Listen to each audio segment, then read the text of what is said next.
our airports infrastructure, our air traffic control infrastructure, and now even our aircraft infrastructure are becoming integrally linked. And when you really get down to it, the lines between those components of infrastructure are increasingly becoming blurred. And I think as we move forward with NextGen, they'll even be more so. We've talked about this morning, but it can't go without saying. The aviation's impact on the U.S. economy really drives the importance of NextGen. Over 12 million jobs, over 5% of our gross domestic product, over $1.3 trillion in economic activity, all directly tied to aviation. What we see if we look back over time is we see national economic growth being driven by aviation growth. We see aviation growth being driven by national economic growth. When we see periods of economic decline, we're seeing periods of aviation decline, and likewise, vice versa. The two are inseparable. And that drives the importance of NextGen, coupled with the environmental issues that Carl talked about earlier. We need to expand that infrastructure. We need to revitalize that infrastructure to take what is the most demanding air transportation system in the world and interject it with new capabilities that will allow us to grow for the foreseeable future. That's recognized both by the administration. President Obama has declared NextGen implementation a national priority. You see that in the statements of Secretary LaHood. You see it in the statements of Administrator Babbitt. As Congressman Meeks also pointed out, it has to be a congressional priority as well, and Congress, in fact, has declared it a national priority. And what you'll see is Congress has backed it up with significant resources to implement NextGen, and that's particularly striking in these trying times. If you look back just a few years ago, 2007, as the FAA, we were spending just over $125 million, or $127 million on NextGen implementation. That was the first year we actually had NextGen funded in the federal budget. We look to where we're going for requesting for 2011. The President requested $1.14 billion for NextGen in 2011. So we have, just in a few short years, almost a factor of 10 in funding targeted towards NextGen. So that really illustrates the strong support that we see both in government and across the community as we move forward with NextGen implementation. If you can cue the video, this will really lay out what is a consensus goal that we have with all the aviation stakeholders for what we're trying to achieve by 2018. As an airline passenger, you may barely notice the changes taking place over the next 10 years to improve your flight. But you will appreciate the increased safety, environmental benefits, and reduced delays as the next generation air transportation system is adopted.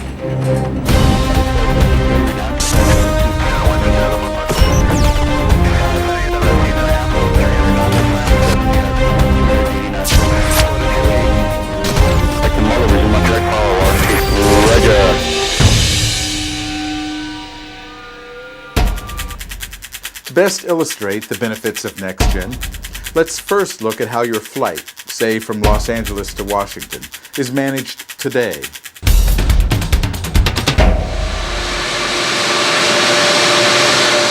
As your plane pulls away from the gate and gets in line, your pilot is talking to controllers in the LAX tower for critical routing information. After takeoff, a TRACON controller steers the pilot through maneuvers to rise thousands of feet while covering about 100 ground miles. At about 23,000 feet, your pilot talks to another controller at Los Angeles Center, who directs the plane to its final cruising altitude of 35,000 feet. Across the country, your plane follows other planes like cars on an interstate highway. As with cars, the route is dictated by what's on the ground. Your plane must pass over radar fixes, generally not the most direct path. And every time the plane crosses an airspace boundary, your pilot changes radio frequencies, more than 25 times cross-country, and makes adjustments in the flight, speeding up, slowing down and changing direction. Bad weather over, say, the Midwest will force your plane into inefficient flight paths and keep other planes on the ground, creating delays that ripple throughout the country. When your plane begins the slow descent into Washington, your pilot steps down, levels off, and speeds up, while also moving around to safely align with other traffic on the way to the runway at Dulles. Now, let's look at how NextGen will improve your flight.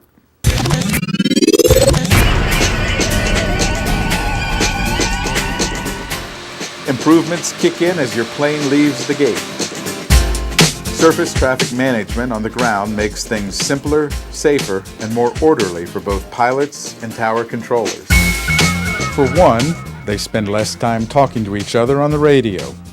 This reduces communications errors as digital data communications, precise visual instruction, expedites clearances. The order of departure is set automatically, reducing long waits and enhancing safety. As the plane heads to the runway, pilots and controllers each have a real-time GPS map of all ground traffic with such tools as ADS-B and ASDX. This greatly improves airfield safety through a reliable shared view of the plane's surroundings, particularly during bad weather. During takeoff, precision RNAV and RNP procedures allow multiple departure paths from each runway, which increases airport capacity. This same precision gets your plane quickly out of the busy lower-level airspace to cruising altitude while saving fuel. At 35,000 feet, GPS-enabled RNAV, RNP, and ADS-B allow planes to fly closer together without any loss of safety, which increases airspace capacity. Meanwhile, aircraft fly more direct paths that account for wind, destination, traffic, and weather. Weather, which now accounts for 70% of delays, becomes less of a problem. That thunderstorm over the Midwest that causes so much trouble today will be easily handled when shared network-enabled weather information is fused into decision-making tools through SWIM. Data communications, so useful in the airport, is also useful in the air, as it reduces radio frequency congestion, errors, and delays. As your plane lines up for arrival with other planes, its place in line is planned hundreds of miles in advance. Instead of the current step-down approach, tailored arrivals and then continuous descent arrivals allow a smoother descent into the airport. The more precise landing paths allow steady descent with reduced power. This cuts time, fuel, noise, emissions, and holding patterns. As your plane comes in for landing at Dulles, data communications relays the runway exit point, assigned gate and taxi route to the pilot, so you quickly arrive at the gate doors, exit the plane, and pick up your luggage.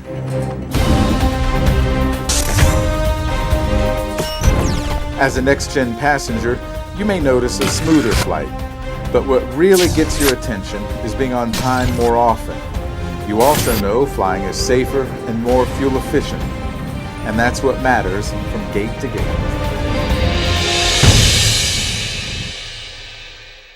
When we have this system implemented, we conservatively estimate some very significant benefits. We expect to see delays reduced nationwide by over 20%, while the number of additional flights that will occur as a result of the capabilities would increase almost 20%.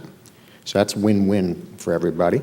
At the same time, we're going to see a significant reduction in fuel due to the increased efficiencies. We see over 1.4 billion gallons of fuel saved, which means over 14 million tons less CO2 emitted into the air. So in addition to the economic benefits, which are significant, roughly $22 billion through the 2018, and then an additional $6 to $7 billion per year beyond that each year, compounding and growing. As an urban designer, basically, when we look at any kind of planning, we start with 30,000 feet above the ground view.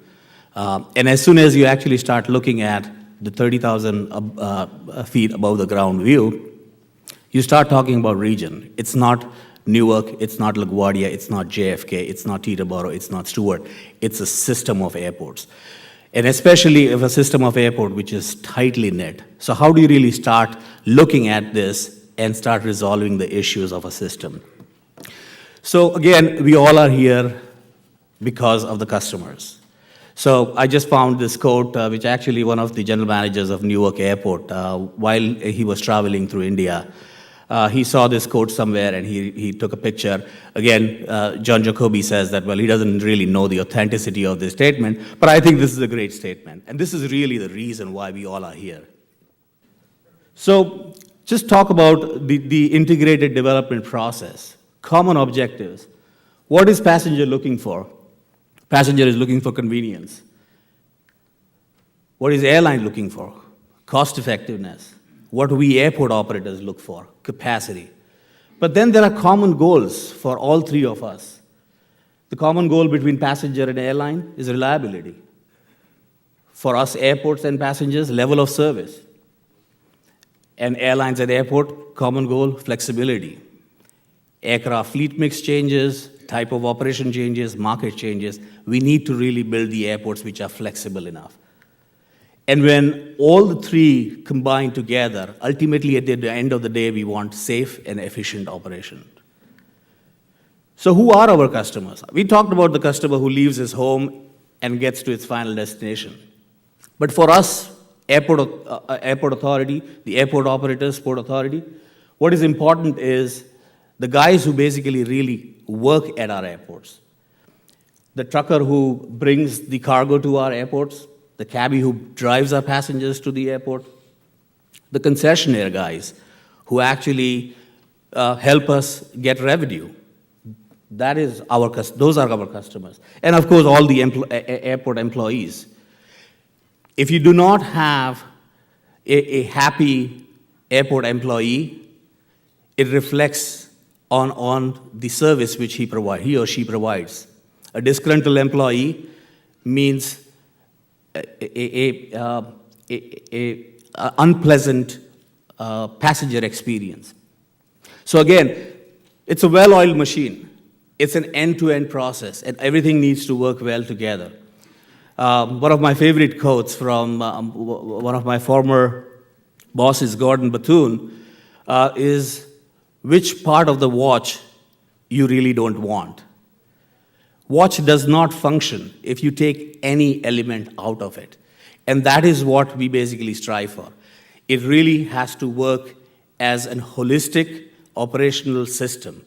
If it doesn't work that way, your passenger experience cannot be satisfactory. So what are the issues we deal about? And I think this is, again, people have talked about whether it's accessibility, sitting on Vanwick for hours to get to the airport or get out of the airport, crowded terminals, or crowded airspace.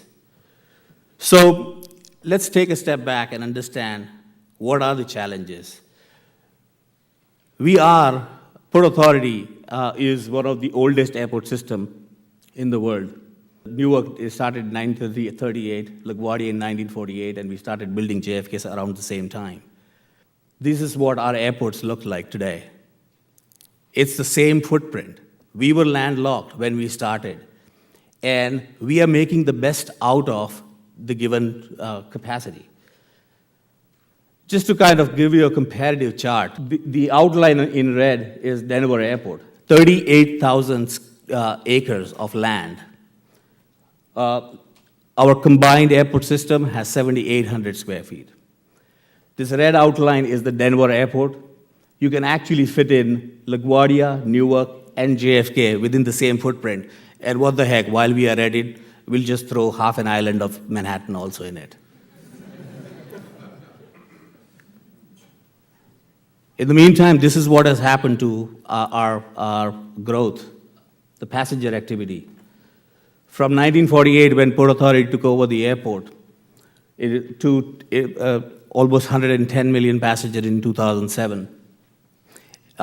It has taken a little dip, but we are growing back again. So again, as a system planning, it starts with access, airport access. And we basically are constantly innovating, trying to learn from other airports, trying to improve. As you see, air trade, Patty Clark is over here. She was very instrumental in actually getting the JFK air train through. Looking at San Francisco Airport, BART system, and their air train.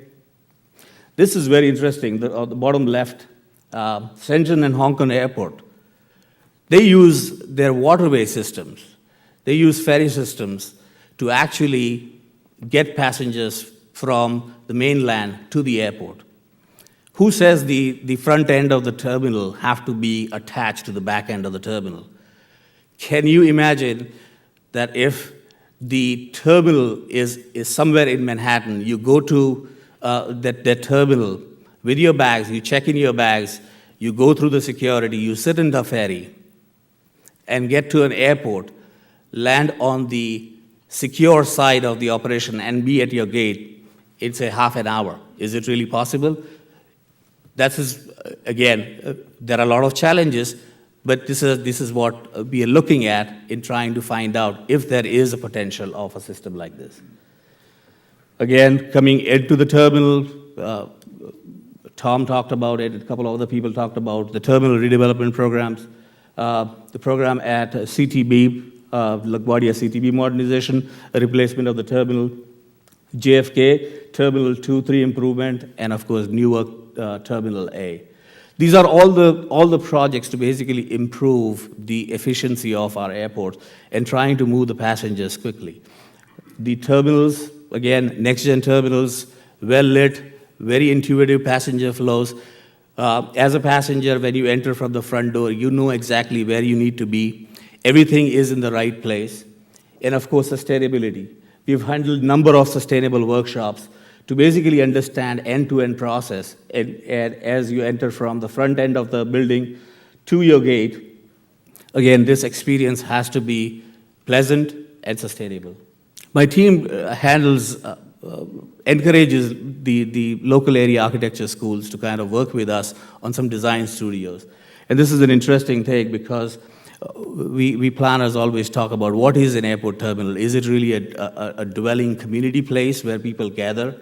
Or it's a portal where you enter from one end and you get out as soon as possible?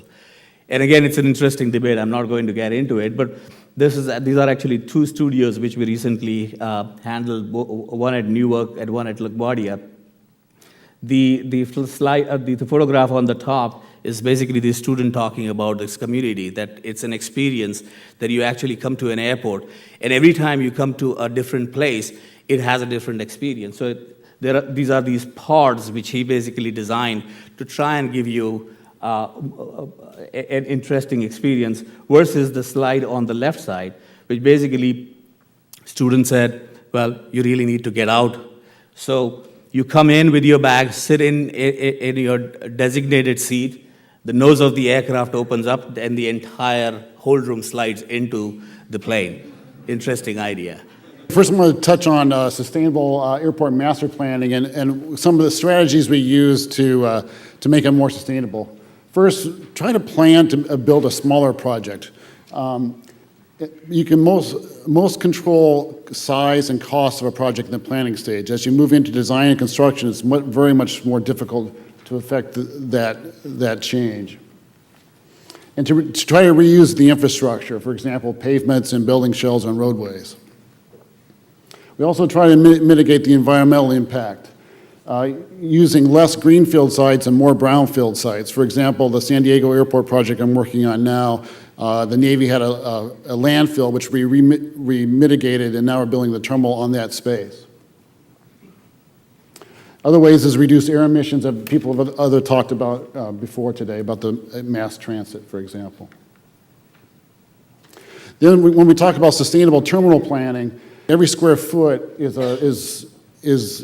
save is less carbon footprint. So we try to design terminals and plan terminals that are very efficient, lower total volume, lower total perimeter area. And that's like using double-loaded concourses versus single-loading concourses, using common-use terminal equipment, which helps us have a greater gate utilization, which means a more compact footprint. And we also try to stack terminal functions. This image is at LAX, where we're designing a new international terminal building. It's a very tight site, so the more we can stack vertically, the more we can get on the site without consuming more land. The other thing is I think is omitted many times when we talk about planning is the planning of airport central plants. This is the place where we burn all the energy at an airport. And how do we do this? We can use systems like thermal energy storage. At LAX, we're designing a thermal energy storage where we produce cold water at night at low electric rates and then reuse it during the day. It's a very sustainable feature. Geothermal wells, variable speed motors, and building automation systems that are tied to the flight information and occupancy sensors. So we're only producing and we're controlling very smartly the energy that's produced when we need it.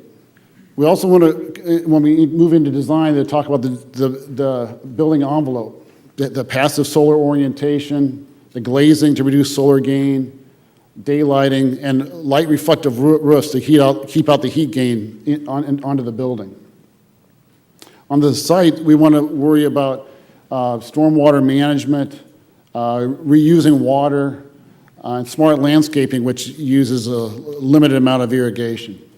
Access to surface transportation is really critical to be a more sustainable airport, especially directly to the terminal, so we get that convenience that passengers demand.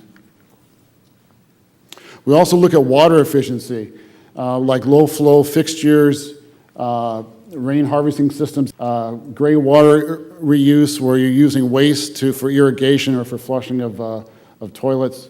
And what is that? Not only is it environmentally helpful, but also helps the bottom line at airports because you pay less for water and less for sewer district fees. We also want to look at alternative energy, either to reduce or generate our own at airports. Ways of reducing, simple ways are like lighting controls for the light fixtures and the use of highly efficient motors. 60% of all the energy in a terminal building is driven by motors, baggage systems, escalators, elevators. So if we can just use more efficient motors, we really can cut the energy demand. Another very important part is the continuous recommissioning of building systems. With a new LEED certification, we use enhanced commissioning, which means it's like a car. You fine-tune it so it's running just perfect. But the important part is that is a process that happens year after year, after the project is complete by the architects and the contractors, that the airport is left with a system that they can continue to recommission and make sure it's running efficiently and energy consciously. So what are the innovations specifically using the LEED system that we use at airports? Some of those are the 400 hertz umbilical systems we plug into the aircraft, using those so the aircraft don't have to burn their APU, preconditioned air, electrifying charging stations for ground service equipment. This helps reduce air emissions at the airport. And also, innovation is creating incentives for people to buy and use electrical cars or hybrid cars by giving incentives like a parking garage for recharging stations in the garage or preferred parking. When it comes to alternative energy production, the key is analyzing your airport's geographic location. There are certain advantages to being at certain places in the world. For example, using cogeneration, or thermal energy storage, fuel cells, wind turbines, or solar voltaics depend on your geographic location. And here's some examples I'll go through in some of the projects we've worked on.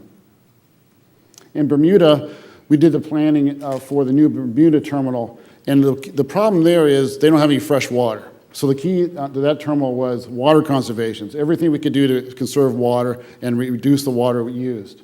Also has plenty of sunshine and it's near an ocean, so we take advantage of solar voltaics and tidal power, which is a new technology, not quite there yet, but could be used in the future.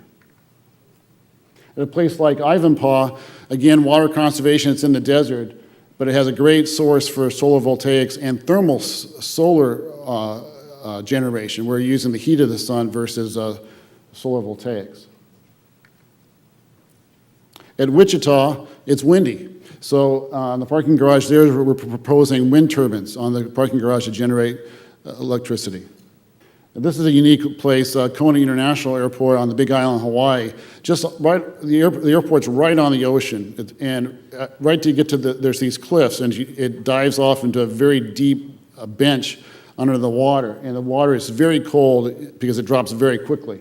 So they actually bring water out of the ocean to a research plant right by the airport, and we're going to tap off of that to feed chilled water to the airport to be a very, very efficient, almost just zero energy on the HVAC side of the terminal.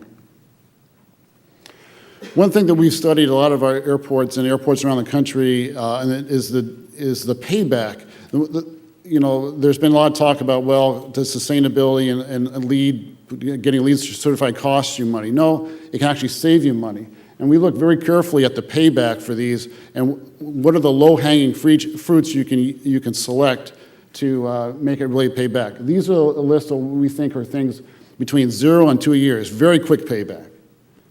From 2 to 10 years, they're still good ideas. And these are still relatively good payback, such as daylighting, solar shading, cogeneration, and then depending on your location, could be some of those alternate energy production as well. And then next, some of the ones that don't pay back so well, but maybe are good examples or policy statements that an airport wants to make.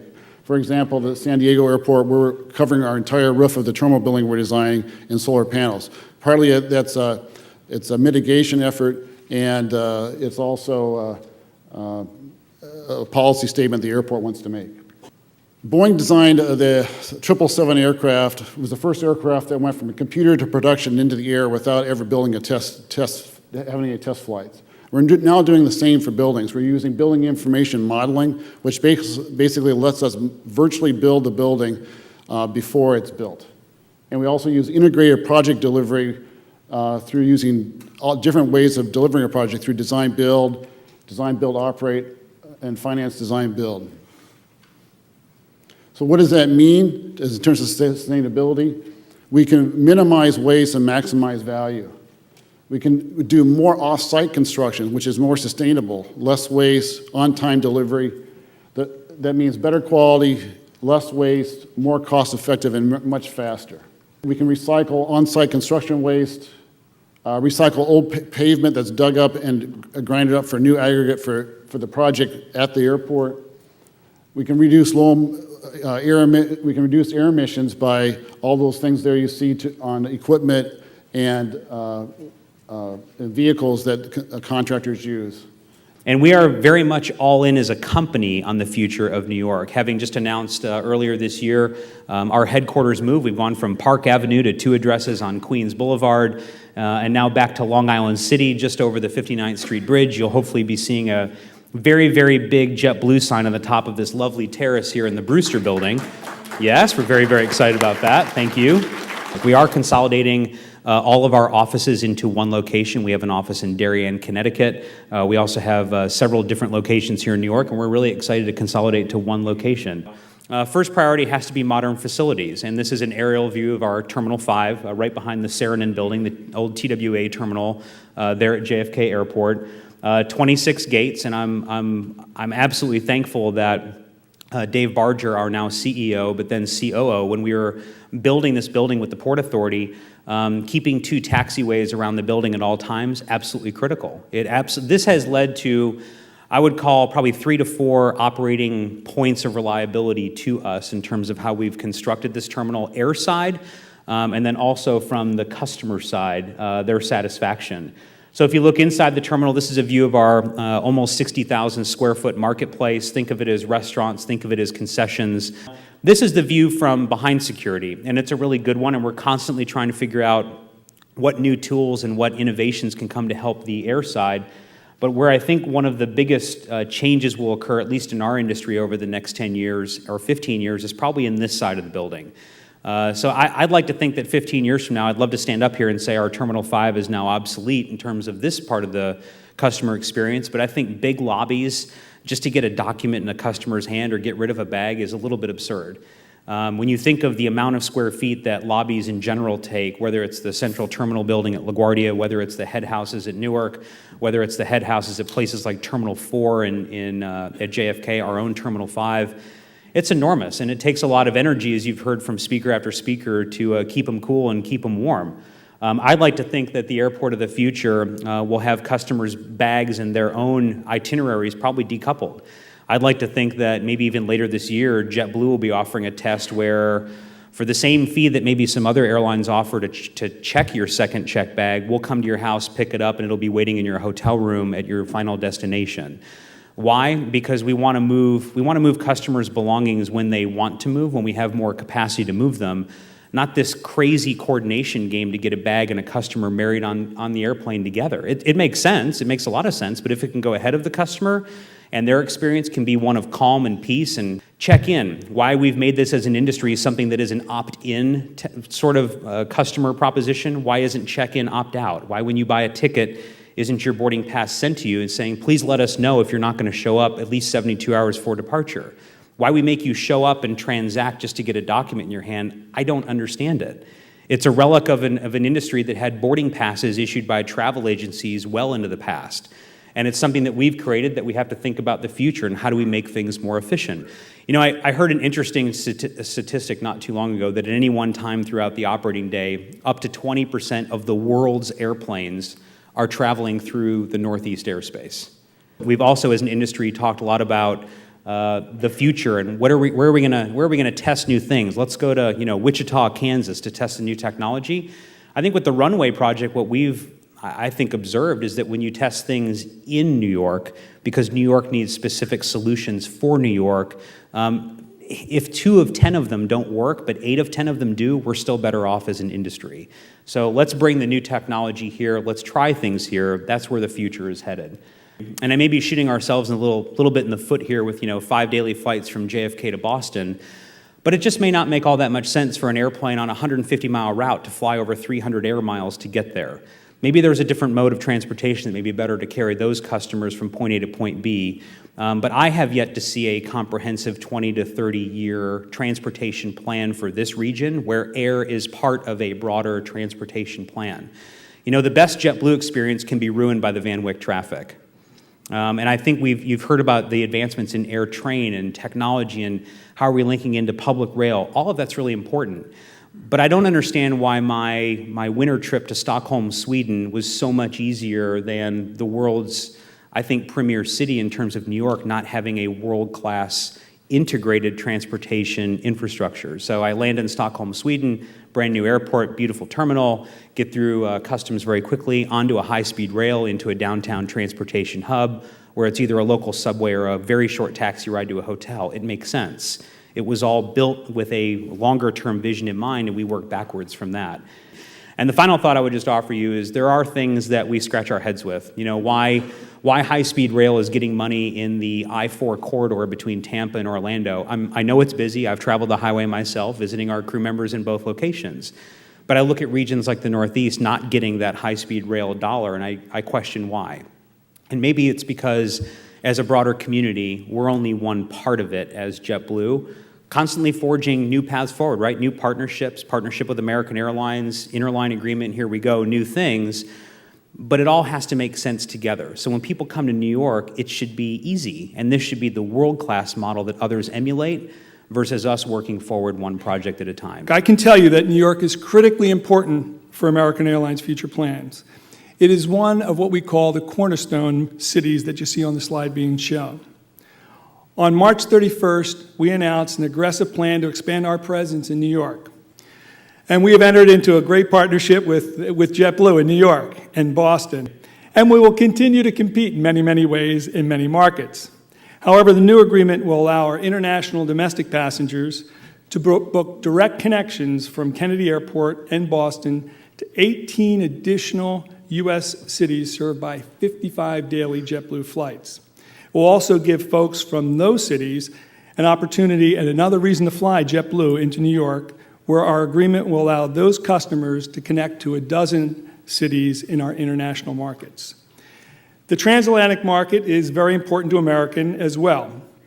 Thus, we're heartened that we're close to receiving approval, which we expect this summer, for the Department of Transportation and the European Union on antitrust immunity for that market. This will allow us to launch a joint business agreement between North America and Europe with fellow oneworld alliance members, British Airways and Iberia. Approval of antitrust immunity will be a big win for consumers. This will enable our 3 airlines to coordinate our services and cooperate more closely. That in turn will provide expanded access to discount fares, enhanced frequent flyer benefits, and more travel choices and more convenient schedules. Certainly improved service connecting New York and London, the biggest financial centers in the US and Europe, will be a very obvious benefit to the business traveler. Once we're able to consult with British Airways and Iberia following regulatory approval, we expect to announce new international destinations to be added in 2011 at Kennedy Airport. This antitrust application underscores the importance of the oneworld alliance to American and to our service to New York. We are a founding member of oneworld, and it is composed of 11 top airlines, including such respected names as British Airways, Iberia, Qantas, Cathay Pacific, LAN, and Japan Airlines. In our view, alliances are a key element to the future of international airline travel, and we believe we are associated with amongst the best. We and another of our valued oneworld partners, Japan Airlines, have also applied for antitrust immunity on transpacific routes. And obtaining transpacific antitrust immunity will pave the way for our 2 airlines to operate a joint venture between North America and Asia. As with our transatlantic plans, it will allow us to cooperate more closely to generate new revenue and provide better travel choices for our customers. And we're expecting to receive this approval later this year. To support all this new activity, we'll continue to upgrade our New York facilities. For American Airlines, our commitment to New York is twofold. First, to provide New Yorkers with the best domestic and international air service available, now and in the future. And second, to be the best possible partner we can be with the greater New York community. Just to give an historical background about how airports finance, beginning in the 20s and 30s, the land for airport facilities was either purchased, donated by civic-minded folks who believed in the future of aviation, or taken in eminent domain. Typically, the facilities were financed with property taxes through a mechanism called general obligation bond financing. And there are still a lot of small facilities in the United States that use this form, although it's becoming more and more uncommon.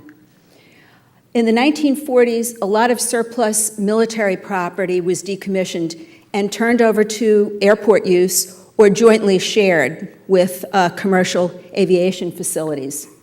In what we'll call the modern era, beginning in the last half of the last century, the concept of an airport bond as a standalone financial instrument came into vogue, with a lot of legal documents being written between the late 40s and early 50s that basically said that the fees that an airport collected could be leveraged.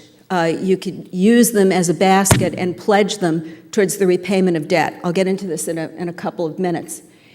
In order to satisfy rating agency concerns that you had a creditworthy instrument, the lease that airline had to commit to had to be coterminous with the final maturity of your debt, so that throughout the life of the investment, an investor was certain that someone, an airline, who at that point had deeper pockets than they do today, was going to be good for the money to repay those bonds.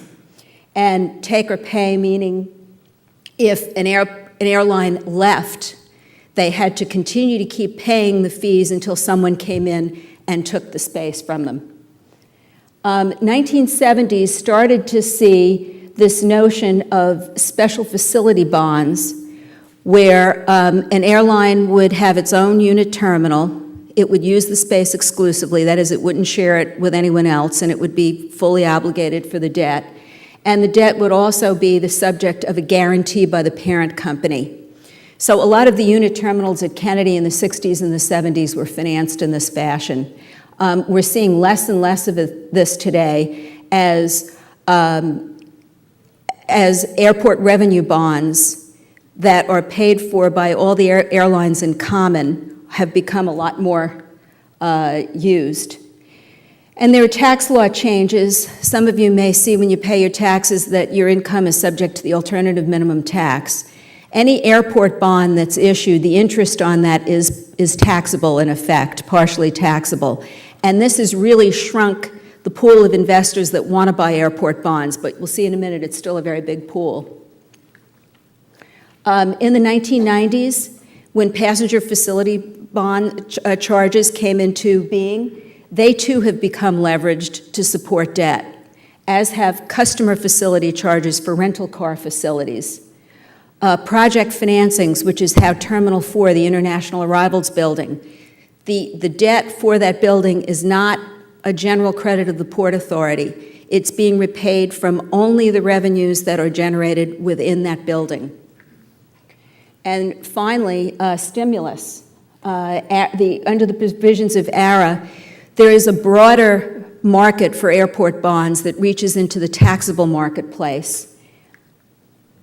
And the privatization, which my firm was actually involved in the only privatization of an airport that's been done to date up at Stewart, and we were also involved when that airport was deprivatized. I think people love the concept of the private sector being very fully involved, but so far I think it's been really a lot of heavy panting. Sources of funding: grants, passenger facility charges, the tax-exempt debt market. As you could see, 58% of all funding from airports comes from the issuance of debt. And then third-party equity, 10%. Here are the various sources of what goes into paying airport bonds back: terminal rentals, landing fees, parking fees being the great majority, with concessions.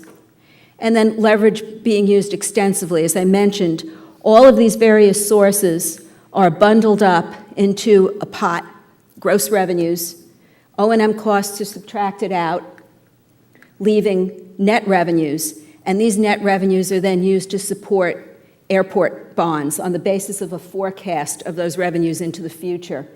When you look at airport debt issuance, you could see $13 billion, a big fall off in 07 and 08 as the airline industry foundered a bit financially. And in 2010, year to date, we've issued more debt than we have in either 2007 or 8. So this is going to be a banner year for airport debt issuance.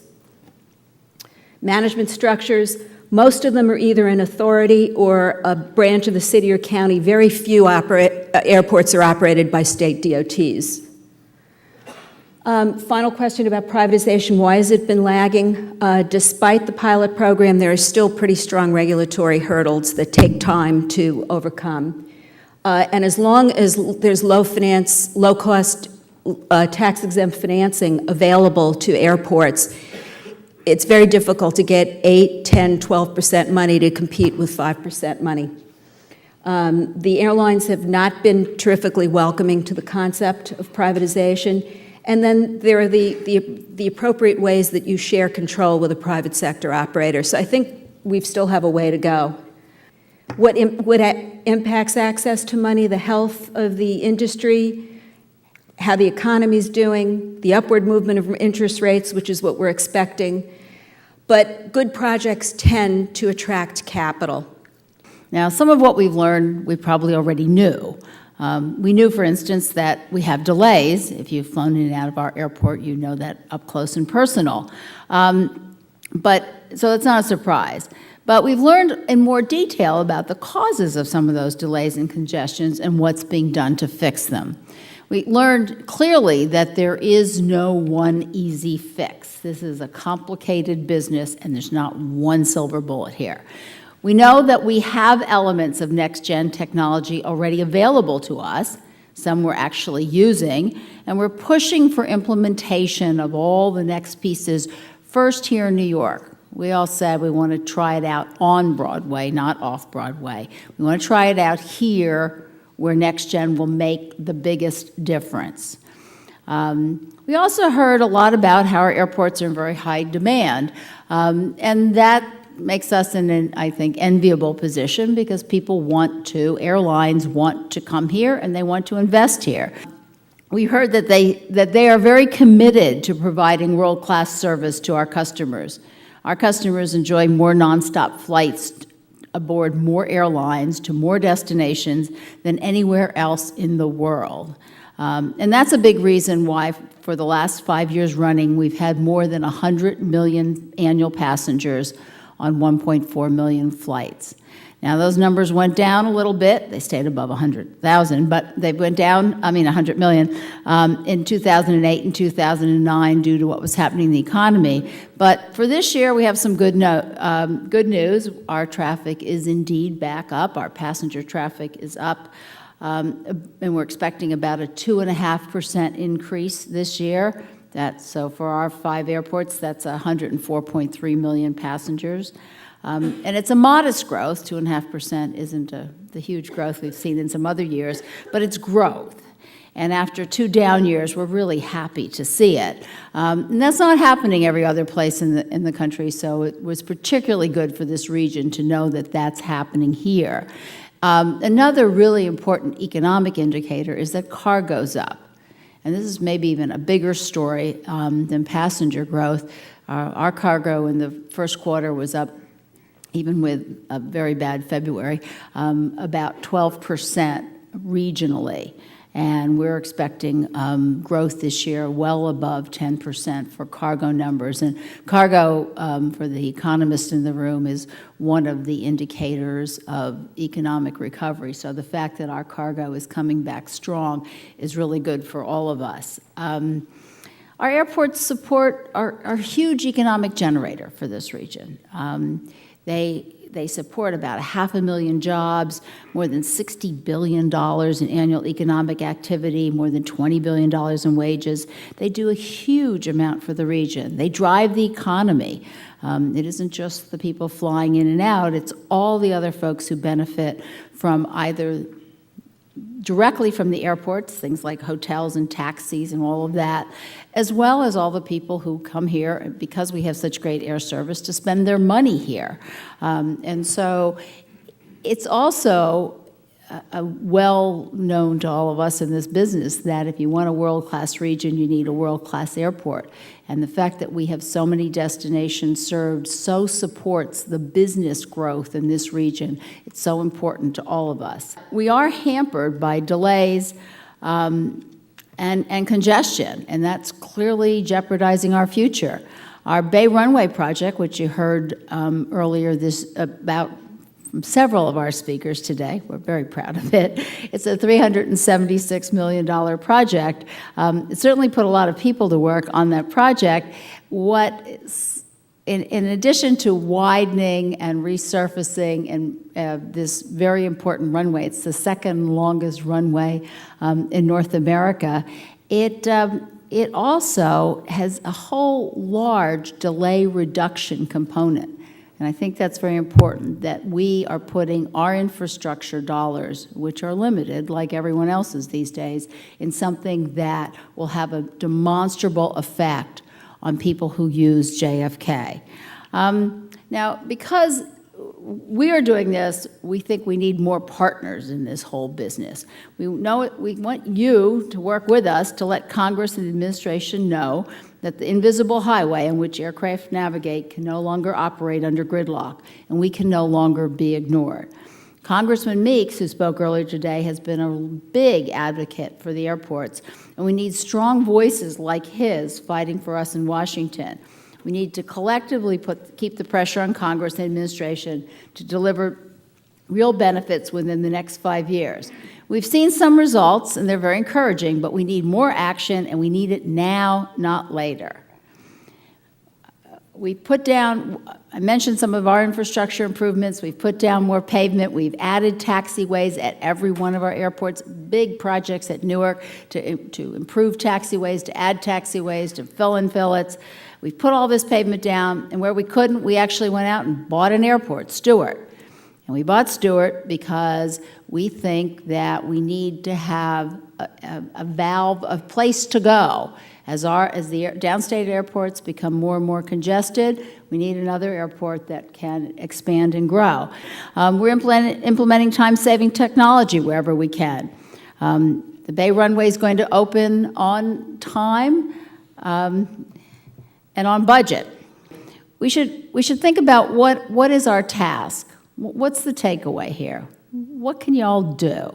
So we've come up with 3 really simple things. First, if you haven't joined already, you have to join our National Alliance to Advance NextGen. It doesn't cost a penny.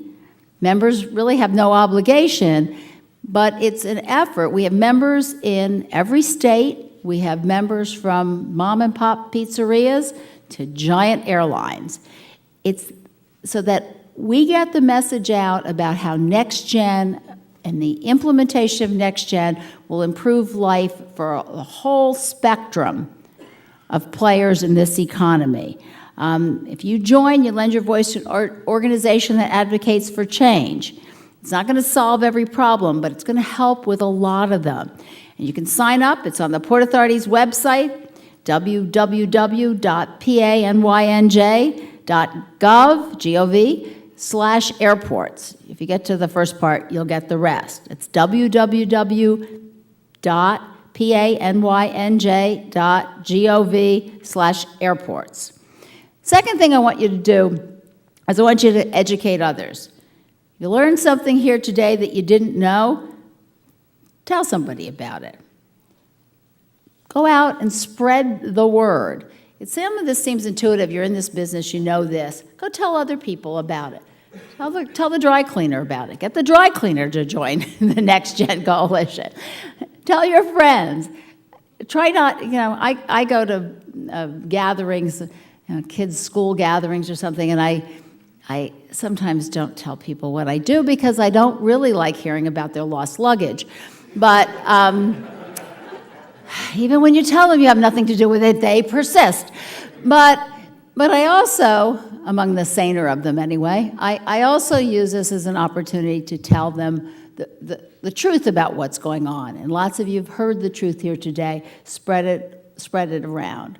I personally hope that you will especially share the need to raise PFCs from $4.50, hopefully to $7 with an index for inflation. PFCs are also not a silver bullet, but increased PFCs will allow us to do so much more of the work that needs to be done at the airports. And finally, we want to hear from you. I'm sure as you were sitting here today that you had a good idea. Something struck you and said, gee, if only we did this, if only you thought about this.